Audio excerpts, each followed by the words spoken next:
Hello, welcome back to my channel. ನಮಸ್ತೆ ಎಲ್ಲರಿಗೂ, ಶುಭ ದಿನ. ಇವತ್ತು ನಾನು ನಿಮಗೆ ತೋರಿಸ್ಕೊಡ್ತಾ ಇರೋದು ಸೋರೆಕಾಯಿ ರವಾ ರೊಟ್ಟಿ.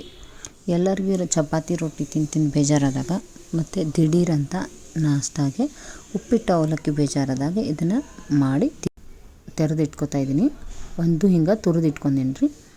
ಅದಕ್ಕೆ ನೀವು ಬಾಂಬೆ ರವಾರ ತೊಗೋರಿ, ಚಿರೋಟ್ ರವಾರ ತೊಗೋರಿ, ನಿಮ್ಮ ಇಷ್ಟ. ಎರಡು ಚೆನ್ನಾಗಿರುತ್ತೆ. ಒಂದು ಸೋರೆಕಾಯಿ ತುರಿದಿಟ್ಕೊಂಡಿರೋದನ್ನು ಫುಲ್ ಇದು ರವಾ ಜೊತೆ ಮಿಕ್ಸ್ ಮಾಡಿ ಇಟ್ಕೊರಿ. ಇದಕ್ಕೇನು ನೀರು ಹಾಕೋ ಅವಶ್ಯಕತೆಯೇ ಇಲ್ಲ. ಒಂದು ಹನಿನೂ ನೀರನ್ನ ಯೂಸ್ ಮಾಡಿಲ್ಲ ಇದಕ್ಕೆ. ಅದನ್ನು ಹಾಗೆ ಡ್ರೈನೇ ಈ ಥರ ಕಲಸಿ ನಿಧಾನವಾಗಿ ಇಟ್ಕೊರಿ. ಅಥವಾ ಅರ್ಧ ಬಟ್ಲು ಮೊಸರು ಹಾಕೊಂಡು ನೆನೆಸಿಟ್ಕೊರಿ, ಇನ್ನೂ ಟೇಸ್ಟಾಗಿ ಬರುತ್ತೆ. ಈ ಥರ ಕೈಲಿ ಮಿದುವಾಗುತ್ತಾನೆ. ಅದಕ್ಕೆ ಸ್ವಲ್ಪ ಒಂದು ಚಮಚ ರುಚಿಗೆ ತಕ್ಕಷ್ಟು ಉಪ್ಪು ಹಾಕ್ಕೊಂಡೀನಿ. ಅದಕ್ಕೆ ಅರಿಶಿನ ಪುಡಿ ಒಂದು ಅರ್ಧ ಚಮಚ, ಆಮೇಲೆ ಜೀರಿಗೆ ಒಂದು ಅರ್ಧ ಚಮಚ ಜೀರಿಗೆ ಹಾಕ್ಕೊಂಡೀನಿ. ಹಾಗೆ ನಿಮ್ಗೆ ಬೇಕಂದ್ರೆ ಅಜವಾನ ಸ್ವಲ್ಪ ಹಾಕೋರಿ, ಬಿಳಿಯಲ್ಲೂ ಹಾಕೋರಿ. ಕೊತ್ತಂಬರಿ ನಾನು ಒಂದು ಮುಷ್ಟಿಯಷ್ಟು ಕೊತ್ತಂಬರಿನ ಕಟ್ ಮಾಡಿ ಸಣ್ಣಗೆ ಹಾಕ್ಕೊಂಡೀನಿ. ಇದಕ್ಕೆ ತಾಲಿಪಟ್ಟಿಗತೆ ಎಲ್ಲ ಸಾಮಗ್ರಿ ಏನು ಬೇಕಾಗಿಲ್ಲ. ಜಸ್ಟ್ ನಿಮಗೆ ರವೆ ಮತ್ತು ಸೋರೆಕಾಯಿ, ಈರುಳ್ಳಿ ಇದ್ದರೆ ಸಾಕು. ಈರುಳ್ಳಿನ ಹಾಕೊಂಡ್ರೆ ಚೆನ್ನಾಗಿರುತ್ತೆ ಟೇಸ್ಟು. ಇದನ್ನು ಮತ್ತೆ ನಾನು ಹದವಾಗಿ ನಾದ್ಕೋತಾ ಇದ್ದೀನಿ ರೀ. ಚಪಾತಿ ರೊಟ್ಟಿಗೆಲ್ಲ ನಾದ್ಕೋತಿರಲ್ಲ ಹಂಗೆ ಸ್ವಲ್ಪ ನಾದ್ಕೋಬೇಕ್ರಿ. ನಾನು ಇದಕ್ಕೆ ಮಕ್ಕಳು ತಿನ್ನೋದ್ರಿಂದ ಮೆಣಸಿನ್ಕಾಯಿ ಹಾಕಿಲ್ಲ. ಅದ್ರ ಬದಲು ಹಸಿ ಮೆಣಸಿನ್ಕಾಯದ ಪುಡಿ ಪೇಸ್ಟ್ ಮಾಡಿ ಇಟ್ಕೊಂಡಿನಿ. ಹಸಿ ಮೆಣಸಿನ್ಕಾಯಿ ಪೇಸ್ಟ್ ಮಾಡಿ ಹಾಕ್ಕೊಂಡು ನಾದ್ಕೋತಾ ಇದ್ದೀನಿ ರೀ. ಈ ಥರ ಸಾಫ್ಟೇ ಬರುತ್ತೆ ರೀ. ಅದು ನೀರು ಹಾಕಿಲ್ಲ ಅಂದರೂ ನೆನೆದು ನೀರು ಹಾಕಿದ್ಕಿಂತ ಚೆನ್ನಾಗೆ ಮೆದುವಾಗತ್ತೆ. ಯಾಕಂದ್ರೆ ಸೋರೆಕಾಯಿ ನೀರು ಬಿಡತ್ತೆ ರೀ. ಈ ಥರ ಮುಚ್ಚಿ ಒಂದು 10-15 ನಿಮಿಷ ಇಡ್ರಿ. ಇಲ್ಲ ದಿಢೀರಾಗಿನೂ ನೀವು ಮಾಡ್ಕೋಬೋದು. ನಾನು ಈರುಳ್ಳಿನೂ ಒಂದು ಬಟ್ಲು ಹಾಕೊಂಡ್ರೆ ಟೇಸ್ಟ್ ಆಗುತ್ತೆ ಅಂತ ಕಪ್ಪು ಎಳ್ಳು ಕೂಡ ಹಾಕೊಂಡೇನಿ ರೀ, 1 ಚಮಚದಷ್ಟೇ. ನೀವು ಬಿಳಿ ಎಳ್ಳಾದ್ರೂ ಹಾಕೋಬೋದು, ಕಪ್ಪು ಎಳ್ಳಾದ್ರೂ ಹಾಕೋಬೋದು. ನಿಮ್ಗೆ ಯಾವ್ದು ಇಷ್ಟನೋ ಅದು ಹಾಕ್ಕೊಳ್ಳಿ. ಆಮೇಲೆ ಈರುಳ್ಳಿ ಎಲ್ಲ ಮಿಕ್ಸ್ ಮಾಡ್ಕೊಂಡು ಹೋಳಿಗೆ ಶೀಟ್ ಮೇಲೆ ಎಣ್ಣೆ ಹಚ್ಕೊಂಡು ರೆಡಿ ಮಾಡ್ಕೊತಾ ಇದ್ದೀನಿ.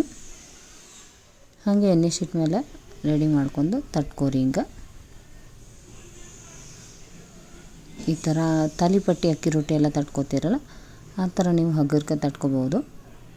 ಈ ಥರ ಮಾಡ್ಕೊಂಡು ತವ ಮೇಲೆ, ಕಾದ ತವ ಮೇಲೆ ಹಂಚ ಮೇಲೆ ಹಾಕೊಂಡೇನಿ ನೋಡಿರಿ. ಆರಾಮಾಗಿ ಬಿಡುತ್ತೆ, ಏನೂ ಹಿಡ್ಕೊಳ್ಳೋದಿಲ್ಲ. ಹೊಸದಾಗಿ ಮಾಡೋರಿಗೆ ಸೂಪರಾಗಿ ಬರುತ್ತೆ, ಏನೂ ಟೆನ್ಷನ್ ಇಲ್ಲ. ನಾನು ಹೆಂಗಾಗತ್ತೆ ಅನ್ಕೊಂಡು ಮಾಡ್ತಿದ್ದೆ. ಏನೂ ಇಲ್ಲ, ಏನು ಸ್ವಲ್ಪನೂ ಹತ್ತಲ್ಲ, ಆರಾಮಾಗಿ ಬಿಟ್ಕೊಳ್ಳುತ್ತೆ. ಆರಾಮಾಗಿ ಮಾಡ್ಕೊರಿ. ಅದನ್ನು ನೀವು ಹಿಂಗೆ ಚೆನ್ನಾಗಿ ನಿಧಾನವಾಗಿ ಫ್ಲೇಮ್ನಲ್ಲಿ ಇಟ್ಕೊಂಡು ನಿಧಾನವಾಗಿ ಬೇಯಿಸ್ಕೊಂಡು ಹಿಂಗೆ ತಿರುವು ಹಾಕಿ 1-2 ನಿಮಿಷ ಬೇಯಕ್ಕೆ ಬಿಡಿ. ಅಕ್ಕಿ ರೊಟ್ಟಿ ತಾಲಿಪಟ್ಟಿ ಎಲ್ಲ ಮಾಡ್ತಿರಲ್ಲ ಆ ಥರನೇ ಬೇಯಿಸ್ಕೊರಿ. ತುಂಬ ಸಾಫ್ಟಾಗಿ ಬರುತ್ತೆ. ಯಾಕಂದರೆ ಸೌಂತಿಕಾಯಿ ಥರನೇ ಇದು ಬರುತ್ತೆ ಸಾಫ್ಟಾಗೆ. ಇದಕ್ಕೆ ನಾನು ಕೊಬ್ಬರಿ ಚಟ್ನಿ ರೆಡಿ ಮಾಡ್ಕೊಂಡಿದ್ದೀನಿ. ಕಾಂಬಿನೇಷನ್ ಚೆನ್ನಾಗಾಗತ್ತೆ ಅಂತ ಹೇಳಿ. ಮಕ್ಕಳಿಗೂ ಸಾಫ್ಟ್, ವಯಸ್ಸಾದವ್ರಿಗೂ ಹಲ್ಲಿಗೆ ಸಾಫ್ಟಾಗೇ ಬರುತ್ತೆ, ಗಟ್ಟಿ ಏನಾಗಲ್ಲ ಇದು. ಈ ಥರ ಒಂದು 4-5 ಹಿಂಗೆ ಬೇಯಿಸಿಟ್ಕೊಂಡೇನಿ ರೀ. ಇದಕ್ಕೆ ನಾವು ಡ್ರೈ ಕೊಬ್ಬರಿ ಚಟ್ನಿ ಮಾಡ್ಕೊಂಡೇನಿ ರೀ. ಇದಕ್ಕೆ ನೀರು ಹಾಕಲ್ಲ. ನಮ್ಮ ಕಡೆ ಏನಾದರೂ ವಡೆ ಎಲ್ಲ ಮಾಡಿದ್ರೆ ಹಿಂಗೆ ಮಾಡ್ಕೋತೀವಿ ನಾವು. ಕೊಬ್ಬರಿ, ಮೆಣಸಿನ್ಕಾಯಿ, ಬೆಳ್ಳುಳ್ಳಿ ಎಲ್ಲ ಹಾಕಿ, ಜೀರಿಗೆ ಹಾಕಿ, ಉಪ್ಪು ಹಾಕಿ ಅದನ್ನ ಹಾಗೆ ಡ್ರೈಯಾಗಿ ಹೊಡ್ಕೋತೀವಿ, ನೀರು ಹಾಕಲ್ಲ.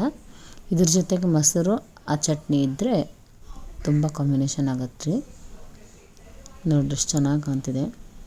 ಹಾಗೆ ತುಂಬ ಸಾಫ್ಟಾಗಿ ಬಂದೈತೆ ರೀ. ಇದಕ್ಕೆ ನೀವು ಶೇಂಗಾ ಚಟ್ನಿ ಆಗಲಿ, ಪುಟಾಣಿ ಚಟ್ನಿ, ಶೇಂಗಾ ಚಟ್ನಿ, ಕೊಬ್ಬರಿ ಚಟ್ನಿ, ತುಪ್ಪ, ಮೊಸರು ಏನು ಬೇಕಾದರೂ ಹಾಕೊಂಡ್ರು ಚೆನ್ನಾಗಿ ಕಾಣತ್ತೆ ರೀ. ನೀವು ಯಾವುದೇ ಫ್ಲೇವರ್ ಇಷ್ಟಪಟ್ಟರು ಅದು ಹಾಕೋಬೋದು. ತುಪ್ಪ ಹಾಕಿದ್ರು ಇನ್ನೂ ಒಂಥರ ರುಚಿ ಜಾಸ್ತಿನೇ ಕೊಡುತ್ತೆ. ನಿಮ್ಗೆ ಯಾವ್ದು ಇಷ್ಟ ಆಗುತ್ತೆ ಅನ್ನೋದು ಕಮೆಂಟ್ನಲ್ಲಿ ನಂಗೆ ತಿಳಿಸ್ರಿ. ನೀವು ಯಾವ್ದು ಹಾಕೋತೀರಿ ಇದು ಮಾಡಿದಾಗ ಅಂತ ನಂಗೆ ಹೇಳ್ರಿ. ನಾವು ಮಕ್ಕಳಿಗೆ ಬೇಕಾದ್ರೆ ಮೊಸರು ಹಾಕ್ಕೊಡ್ತೀವಿ ಸ್ವಲ್ಪ. ಇದಕ್ಕೆಲ್ಲ ಖಾರ ಎಲ್ಲ ಹಾಕಿರೋದ್ರಿಂದ ನಾವು ಏನು ಜಾಸ್ತಿ ಖಾರ ಗೀರ ಮಾಡ್ಕೊಕ್ಕೆ ಹೋಗಲ್ಲ. ಚಟ್ನಿ ಗಿಟ್ನಿ ಹೀಗೆ ಡ್ರೈ ಆಗಿ ಯೂಸ್ ಮಾಡ್ಕೋತೀವಿ. ತುಂಬ ಇಷ್ಟ ಆಯ್ತು ನಮ್ಮ ಮನೆಯಾಗ ಎಲ್ಲರಿಗೂ. ಮತ್ತು ನಂಗೆ ಡೈಟ್ ಮಾಡೋರ್ಗಂತೂ ಹೇಳಿ ಮಾಡಿಸಿದ್ರಿ ಇದು ಡೈಟ್ ಮಾಡೋರ್ಗಂತೂ ಭಾಳ ಬೆಸ್ಟ್ ಇರ್ತೈತೆ ನೋಡಿರಿ. ಅಂದರೆ ಎಲ್ಲ ಪ್ರೋಟೀನು ಸಿಗುತ್ತೆ. ಸೋರೆಕಾಯಿ ನೀರಿನ ಅಂಶ ಜಾಸ್ತಿ ಇರೋದ್ರಿಂದ ಮಕ್ಕಳಿಗೂ ಭಾಳ ಚಲೋ ರೀ. ನೀರು ಕುಡಿಯೋಂಗಿಲ್ಲ ನಮ್ಮ ಮಕ್ಕಳು ಅನ್ನೋರು ಇದನ್ನು ಟ್ರೈ ಮಾಡಿರಿ. ನೀರಿನಂಶ ಇರೋದ್ರಿಂದ ಎಲ್ಲರಿಗೂ ತುಂಬ ಒಳ್ಳೆಯದು. ಮತ್ತೇನೇನು ಹಾಕ್ತೀರಿ ಅಂತ ಹೇಳಿ, ಮಾಡಲಿಲ್ಲ ಅಂದ್ರೆ ಇದನ್ನು ಟ್ರೈ ಮಾಡಿ ರುಚಿ ಹೆಂಗಿತ್ತು ಅನ್ನೋದು ಹೇಳ್ರಿ. ಹಾಗೆ ನನ್ನ ಚಾನಲ್ಗೆ ಪ್ಲೀಸ್ ಸಬ್ಸ್ಕ್ರೈಬ್ ಯಾರೆಲ್ಲ ಆಗಿಲ್ಲ ಅವರೆಲ್ಲ ಪಟ ಸಬ್ಸ್ಕ್ರೈಬ್ ಆಗಿರಿ. ಧನ್ಯವಾದಗಳು.